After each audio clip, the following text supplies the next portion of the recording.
Assalamualaikum warahmatullahi wabarakatuh. Bagi yang belum subscribe, silahkan subscribe karena subscribe itu gratis dan sangat penting bagi kami dalam pengembangan channel ini ke depannya. Terima kasih. Bila ingin ada suatu topik tertentu dibahas, silahkan tulis di komen. Terima kasih. Video ini merupakan kelanjutan dari video yang pertama tentang cara menurunkan risiko terkena kanker payudara.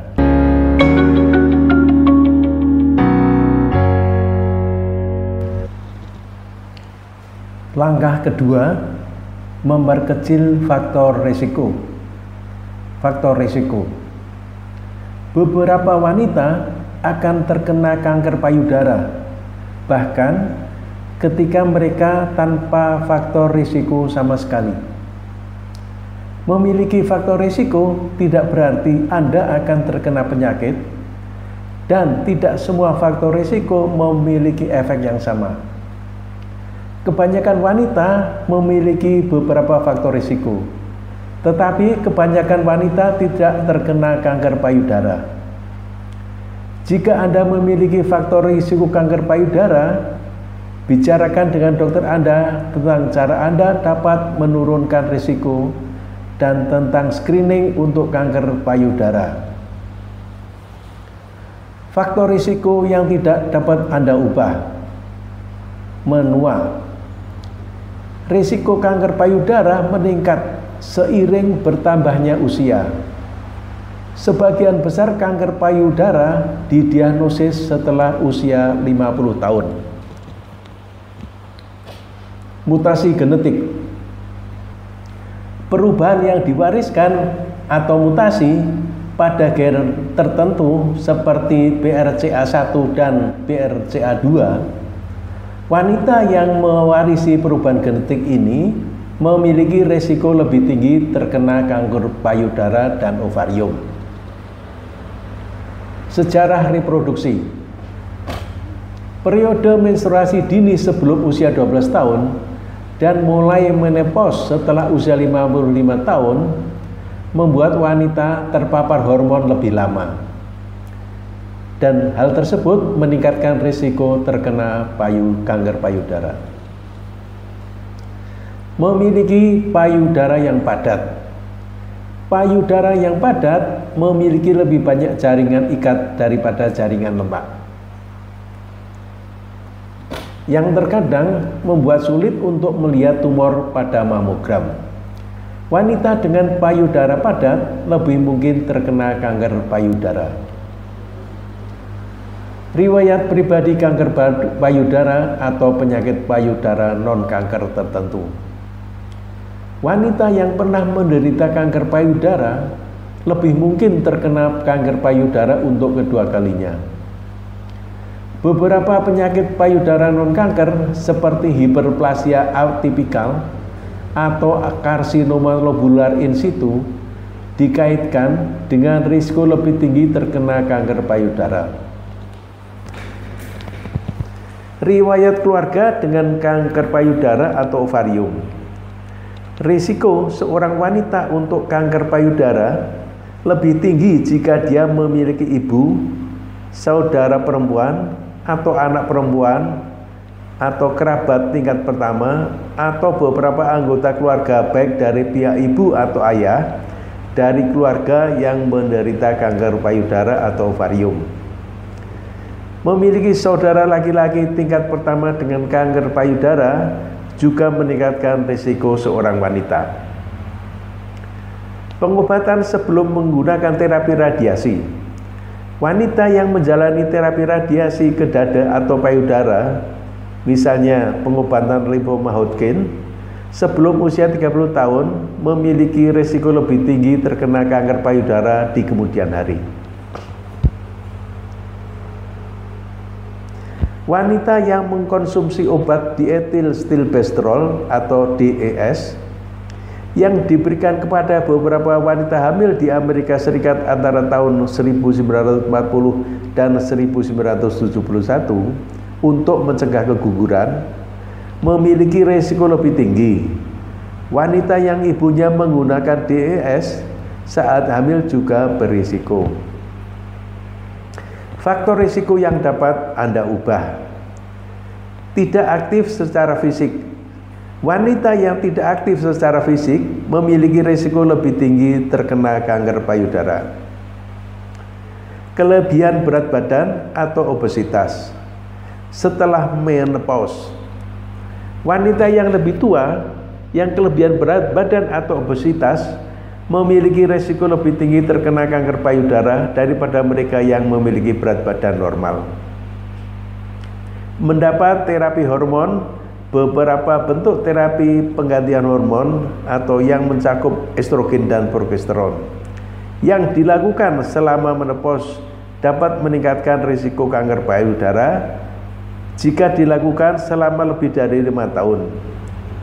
Kontrasepsi oral tertentu atau pil KB juga ditemukan meningkatkan risiko kanker payudara. Sejarah reproduksi. Memiliki kehamilan pertama setelah usia 30 tahun, tidak menyusui, dan tidak pernah hamil cukup bulan dapat meningkatkan risiko kanker payudara. Minum alkohol. Studi menunjukkan bahwa risiko seorang wanita untuk kanker payudara meningkat dengan semakin banyak alkohol yang diminum. Penelitian menunjukkan bahwa faktor lain seperti merokok, terpapar bahan kimia yang dapat menyebabkan kanker, dan perubahan hormon lain akibat kerja shift malam juga dapat mengakibatkan risiko kanker payudara. Siapa yang berisiko tinggi terkena kanker payudara? Jika Anda memiliki riwayat keluarga yang kuat dengan kanker payudara atau perubahan bawaan pada gen BRCA1 dan BRCA2, Anda mungkin memiliki risiko tinggi terkena kanker payudara. Anda mungkin juga memiliki risiko tinggi terkena kanker ovarium. Cara menurunkan risiko terkena kanker payudara. Banyak faktor sepanjang hidup yang dapat mempengaruhi risiko kanker payudara Anda. Anda tidak dapat mengubah beberapa faktor seperti bertambahnya usia atau riwayat keluarga Anda. Tetapi Anda dapat membantu menurunkan risiko kanker payudara dengan menjaga kesehatan Anda dengan cara sebagai berikut. Jaga berat badan yang sehat. Berolahraga secara teratur. Jangan minum alkohol atau batasi minuman beralkohol. Jika Anda menggunakan atau telah diminta untuk menggunakan terapi penggantian hormon, kontrasepsi oral atau pil KB, tanyakan kepada dokter Anda tentang risikonya dan cari tahu apakah itu tepat untuk Anda. Susui anak Anda jika memungkinkan. Jika Anda memiliki riwayat keluarga kanker payudara atau perubahan bawaan pada gen BRCA1 dan BRCA2, bicarakan dengan dokter Anda tentang cara lain untuk menurunkan risiko Anda.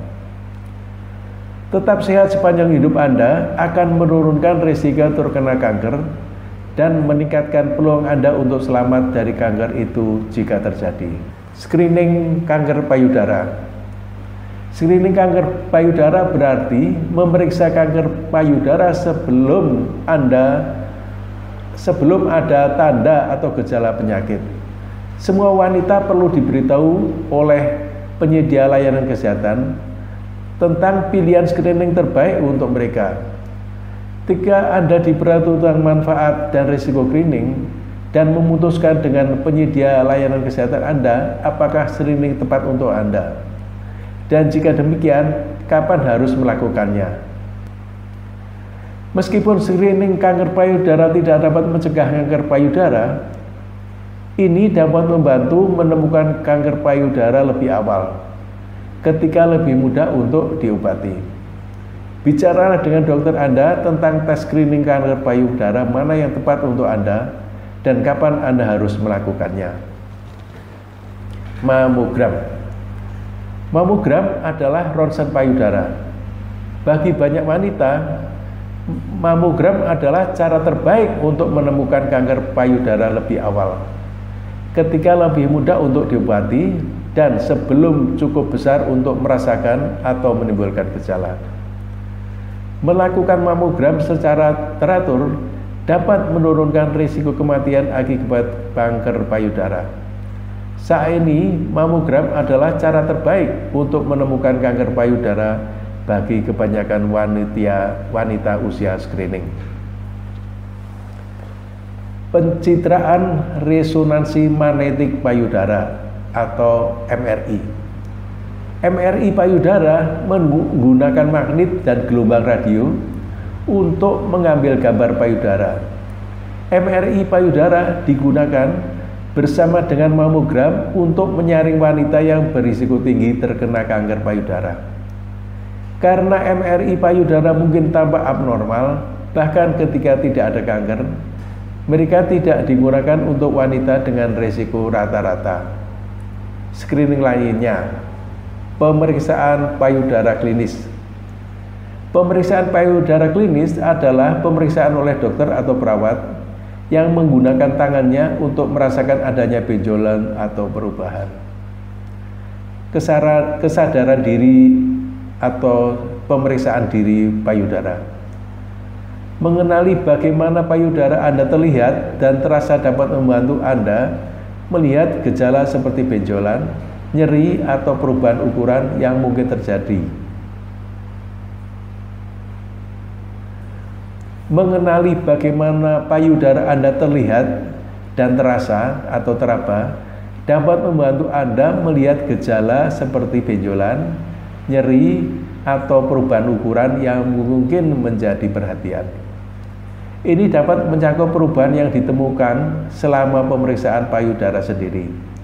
Anda harus melaporkan setiap perubahan yang Anda perhatikan kepada dokter atau penyedia layanan kesehatan Anda.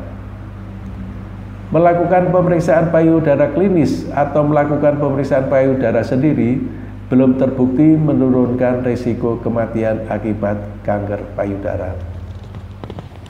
Demikian langkah kedua dan langkah ketiga dalam memperkecil kemungkinan terkena kanker payudara. Langkah kedua adalah menurunkan atau memperkecil faktor risiko, dan langkah ketiga adalah deteksi dini atau screening. Demikian yang bisa saya sampaikan. Sampai jumpa lagi di video berikutnya. Terima kasih.